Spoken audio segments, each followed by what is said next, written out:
Hey, good morning. What's happening, everybody? Hola. Welcome to today's Midday Motivation. Glad you guys are here. Thanks for coming in the room. Thanks for joining us today on a marvelous Monday. If you're determined to have a productive Monday, go ahead and put a boom in the comment feed or maybe a starburst or however you want to do your boom. Make sure you share. Feel free to share this with your friends, followers, and all of those which you are engaged with. Good to see you guys in the room. Good morning, Sister Jack. Good morning, Minister Scott, Brother Larry, and Nia, and Sister Yvonne. Good morning. For those of you that I don't see anybody on Periscope yet. Hey there. Good morning, Big Carl. If you are on Periscope, even if you're watching replay, whenever you tap screen, it'll make the hearts begin to fly. So we appreciate the hearts. Those of you on YouTube, give us a like, subscribe, and click that notifications bell. That way you're notified whenever we start any broadcast. For those of you on Facebook, make sure you like and share. Good morning, Brother Kevin and Miss Henrietta. We are walking through the book of Job. Walking through the book of Job. Job is dealing with the enemy's plot and scheme to cause him, the enemy is attempting to make Job or get Job to curse God to his face, if you will. And Job is still upright and blameless, just as God said. God said, had you considered my servant Job, when Satan said I was walking around to and fro, seeing who I can get at, who I can bother, who I can mess with. And God said, have you considered my servant Job? And he said, yeah, but you got a hedge around him. And he only loves you and he's only blameless because you give him a lot of stuff. If you take his stuff, I promise you, he'll curse you to your face. Good morning, Miss Angie and Vince. And, of course, Job, he says, so God says, go ahead. You can take all this stuff. Go ahead. And Satan does that. Good morning, Deacon Jimmy and Sister Betty. And Satan does that. And, of course, Job does not curse God. And, of course, Satan comes back. And, again, God says, Satan, where you been? Have you considered Job? Yeah, but, he got all his possessions and all that. But I took all that. But now he's got his health. I tell you, if you take his health, you touch his body, then he will curse you to your face. God said, you know what? Go ahead. You can do anything you want except you cannot take his life. And so Satan inflicted his body from his head to his feet with boils, painful boils. First of all, you know that in church, from his head to his feet. You know better. From his head to his toes. Oh. Well, the crown of his head to the soles of his feet. Come on, there you go. That's where he had boils all over his body. He has a piece of broken pottery, and he's scratching it, and his three friends, Eliphaz, Bildad, and Zophar, show up to say nothing because they see his pain, and they cannot say anything. They just sit with him as he endures for 7 days. Nobody says anything. Then Job speaks up, and in the midst of Job speaking, then his friends begin to speak. The mark of his friends, or the theology, if you will, that comes from his friends is, Job, you are in trouble and you are dealing with this because you have been unrighteous. Now remember, God said he is blameless and upright. So the people said, or his friends said, that he is not blameless and therefore needs to repent. And so we've seen it, the first cycle has kind of gone through with this dialogue. Now we're going to pick up the second cycle. We're in chapter 15 of the book of Job, chapter 15. And remember, this is poetry. So some of it, they kind of mention their statement and repeat it and say it in flowery ways or what have you. So we may not hit every verse, but I think especially in this chapter, but I think you'll get the gist of what's being said. This is Eliphaz beginning to speak again. Eliphaz, the Temanite, answered and said, now remember at the end of chapter 14, who is Job talking to? Job is talking to God. That's something that we're going to see going forward, that these brothers attempt to answer in the space where God would answer. All right. Which is one of the worst things that a person can do, that when I'm praying and you attempt to come to me with an answer for my prayer as if I was praying to you. I ain't talking to you. I'm talking to the Lord. All right. Eliphaz the Temanites answered and said, should a wise man answer with empty knowledge and fill himself with the east wind? In other words, he said, you're full of hot air, Job. You are crazy. Right. You are crazy and you full of hot air and you just blowing smoke right now. Because Job is telling him, I ain't done nothing wrong. And, this is not because of something I've done. He says, should he reason with unprofitable talk or by speeches with which he can do no good? Hey, okay, there is a kid back there. Sure. Eliphaz is coming back. Now remember, Eliphaz was the first one to speak. And skip down to verse 17. Skip down to verse 17, and he says, I will tell you, hear me. What I have seen, I will declare. This is where he begins to say to him, listen, I know what I'm talking about because I've seen a thing or two. I've seen things go awry. I've seen things go crazy. Yeah, that looks a whole lot better. Sorry, the lighting was funky because the camera was off. But that he's telling them, look, I know exactly what's going on because I've seen this before. In verse 18, he says, what wise men have told, nothing hiding, not hiding anything, received from their fathers, to whom alone the land was given, and no alien passed among them. The wicked man writes with pain. Thank you. Wretched man writhes with pain all his days, and the number of years is hidden from the oppressor. Now this is not totally accurate, because how many times have we seen the wicked prosper? Job has even told him in times past, in chapters past, he said, I've seen the wicked prospering. I've seen the wicked doing well. As a matter of fact, I believe it's in the Psalms that the wealth of the wicked is stored up for the righteous, I believe. And so the wicked do prosper. That's one of the chief issues that Christians have, because we think, hey, good morning, Miss Willamay. Good morning, Miss Regina. The wicked do have the appearance of prosperity. Good. But they have the appearance of prosperity. That's what I wanted to say. There is, but many times we see it, we think it's they're blessed beyond measure, so and so and so. And I want to say it's a lot of times that's where believers we get off, because we're saying, well, they got this, that, and this, and they doing this, this, and this, because we think if I'm doing all the right things, I'm going to enjoy all of the good things. If I'm not going to deal with bad things, right?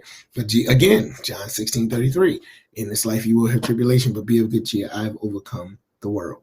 All right. So for the remainder of chapter 15, that's where Eliphaz comes from. All right. Skip going over to chapter 16, verse 1. Wait a minute. Ooh. I got it right here. I fat fingered it. Okay. I fat fingered it. My fat finger was trying to hit one button. I hit two. Chapter 16, verse 1.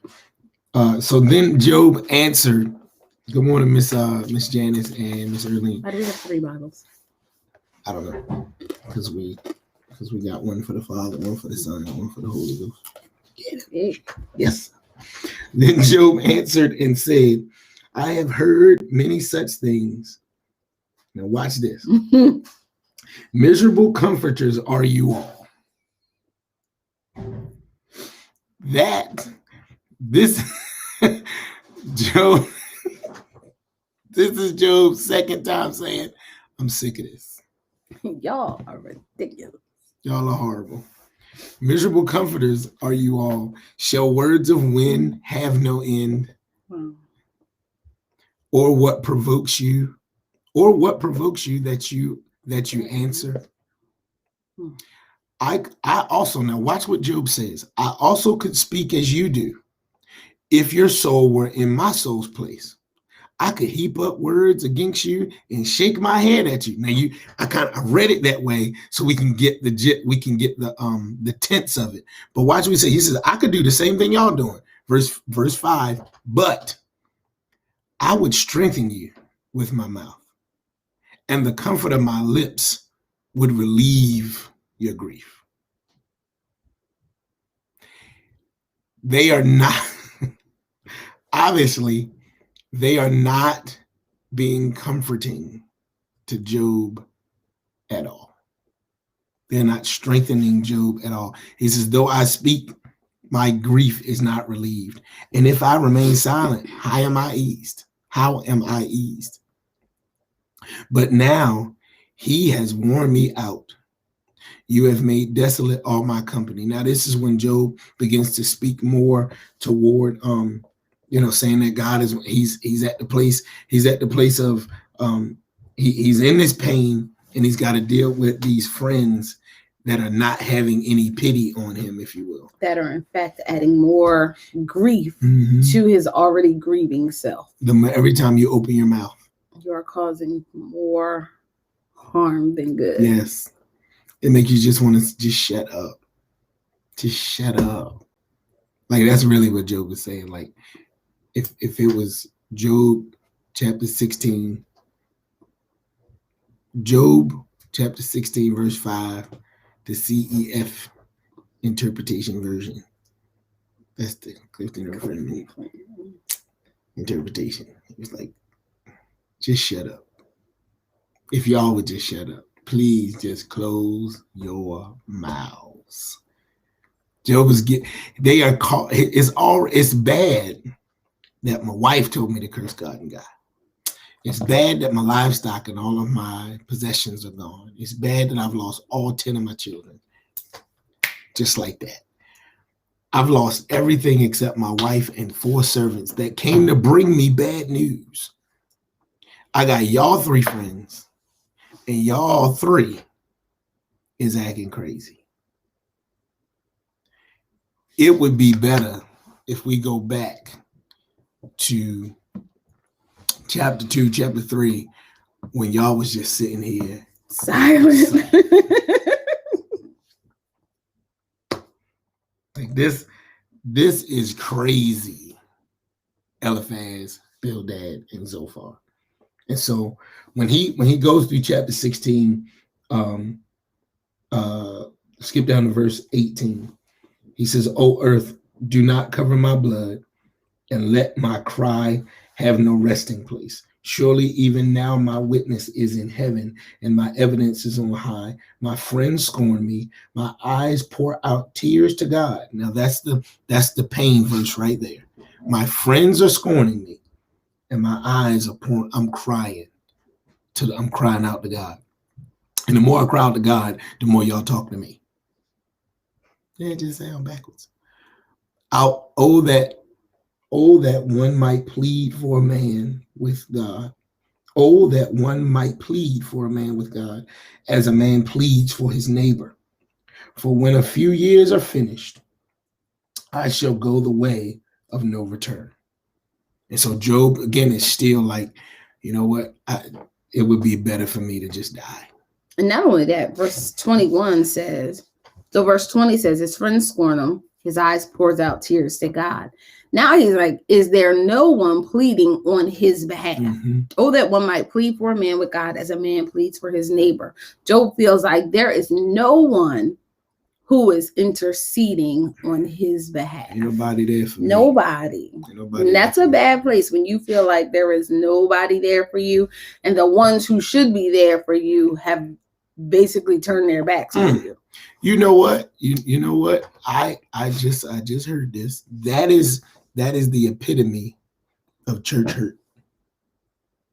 You grieving, okay, and you expecting those that are believers as well to be there for you. I'm talking about one way, and they're not there. And people leave a church, people leave a circle, whatever, because nobody was there for them. That's one way you could be hurt in the church. Yeah, I'm not. That's what I'm saying. One avenue. It's the place of, if we're in relationship, should not be there for you. Again, they were there, and the best ministry they ever had was the ministry of presence, not saying a single solitary word. And not they were that they weren't there, but Job is even saying, what about those who are just praying for their neighbor just because they're their neighbor? Mm. And he still says he can't find anyone. Is there not anyone who just because I'm your neighbor is praying for me? Mm-hmm. And he can't find that person. Ooh. I know. Pick me. You. Pick me. Okay. Sunday school lesson. Who is your neighbor? That's exactly where I was going. The passage in the Sunday school lesson yesterday. The parable of the Good Samaritan, not even it's a true story, but about the Good Samaritan, where Jesus tells it, and the lawyer is like, well, who is my neighbor? And then Jesus tells him about the neighbor, the Good Samaritan, the Samaritan, the one that he wouldn't like, and says, go be like him. You know, we got to be there for each other. We have a responsibility for one another. You want to go back up? Yeah. Okay. We have responsibility for one another and for other individuals. But when Job says, my friends scorn me, my eyes pour out tears to God, that is those two statements sum up where Job is right now. Like, my friends are scorning me. I'm dealing with this. My friends are scorning me. And all I can do is go to God. And to Dina's point, ain't nobody praying for me. Like, where is Miss Job at? Miss Job in her feelings because her husband called her foolish. She's sitting over there slamming pots in the kitchen.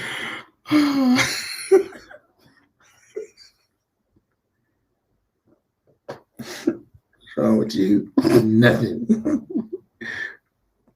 All right. Are you all right? I'm fine. Feelings inside, not expressed. Are you going to 17? Chapter 17. Yeah, we're over time. No, we're over. All right, we'll pick up chapter 17 tomorrow. But that's Job chapters 15. Did we do 15? 15 and 16. And we'll pick up 17 tomorrow. Tomorrow is Job's prayer. Job is praying. So, and that's the best place to be. Let me hush. We'll come to it next week. Tomorrow. Don't forget, Pause for Power. We're back in session tomorrow night at 7 p.m. As we continue to walk through the book of Genesis. And your notes, if you did not pick up any at the church yesterday, your notes are available online. You can pick them up online. I realized something yesterday afternoon, that I printed the notes for people to pick up that came to church yesterday. Those of you all that picked up the notes from yesterday, did you notice that the blanks were already filled out?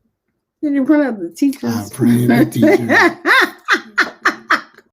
You got the answers. You gonna ace the test. But the student notes are online, so you don't need them. If you got the notes from yesterday, God bless you. The notes from this point forward will be the student notes. So, anything going on with them? For Sunday, pink it out. So wear some pink, so we can bring awareness to breast cancer awareness. We usually do the selfies and all of, you can take a self selfie. Not like this. Just like this.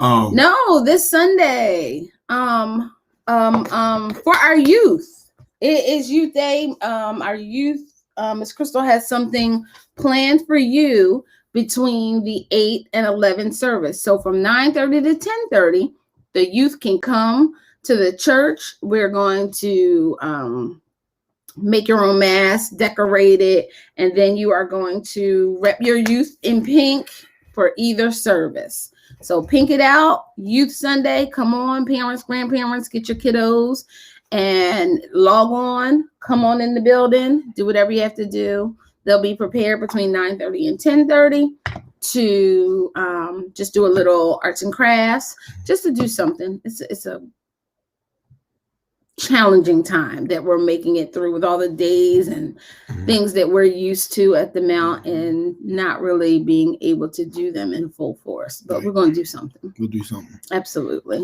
So stay tuned. More information to come this week as it's fleshed out. Yeah. How it'll be and all of that. So just to let you know, but this is 4th Sunday in October. And wow. Yeah. We've been like this since March. Wow. Yeah, Brother Brown. Never thought about Miss Job. Why you ain't praying for your? We see. Do you want her praying for you? I don't know. Maybe she'd have got a mind right. I don't know. I don't want that. You can keep your prayers to yourself, honey. If you she ain't even there on the side to build that elevator over. I'm telling you, she in the kitchen mad. He called me foolish. He need to curse God and die. I know I'm right. She fussing. Pause of Power tomorrow. Primetime prayer on Wednesday at 8 p.m. 7 o'clock. Pause of Power tomorrow right here on these outlets. Yep. Covenant Keepers. We have an outing on November the 6th. Bonfire Hayride. $38 a couple. Come on out. We have some fun things going on for you. It is socially distanced, yet we will be together and enjoying ourselves. So shoot me an email.